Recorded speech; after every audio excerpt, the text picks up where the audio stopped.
વાયુસેનામાં કામ કરતી સુરતી યુવતીએ ગભરાઈને લોકોને વિનંતી કરી છે કે ખોટા મેસેજ વાયરલ ન કરો। ઇન્ડિયન એરફોર્સમાં કામ કરતી સુરતની એક યુવતીએ પાકિસ્તાનમાં થયેલી એર સ્ટ્રાઇકમાં મોટું યોગદાન આપ્યું હોવાની મેસેજ વાયુ વેગે સોશિયલ મીડિયામાં ફરતા થયા હતા।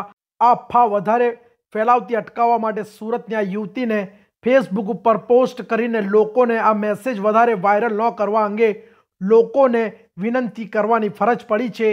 આ સમગ્ર મામલે વાત કરવામાં આવે તો સુરતની ઉર્વશી જરીવાળા નામની યુવતી ઇન્ડિયન એરફોર્સમાં એર ગ્રાઉન્ડ સ્ટાફ તરીકે કામ કરે છે। ભારતની વાયુસેના દ્વારા પાકિસ્તાનમાં જે એર સ્ટ્રાઇક કરવામાં આવી હતી તેમાં કેટલાક લોકોએ સુરતની ઉર્વશી જરીવાળાનું મોટું યોગદાન હોવાનો મેસેજ સોશિયલ મીડિયા પર વાયરલ કર્યો છે।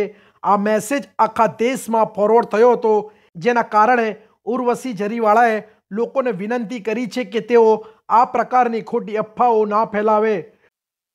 હાલ ઉર્વશી જરીવાળા બીમાર હોવાના કારણે તે ફરજ પરથી રજા લઈને આવી હતી અને તેના મેસેજ સોશિયલ મીડિયામાં વાયરલ થઈ રહ્યા છે તેવું તેને જાણવા મળતા ઉર્વશી જરીવાળાએ તેના ફેસબુક એકાઉન્ટ પર એક પોસ્ટ અપલોડ કરી હતી। તેમાં તેણે લખ્યું હતું કે તે પોતે કોઈ સ્ટ્રાઇક મિશનમાં ન હતી અને તેને એર સ્ટ્રાઇકમાં ભાગ લીધો નથી, તે બીમાર હોવાના કારણે રજા પર છે।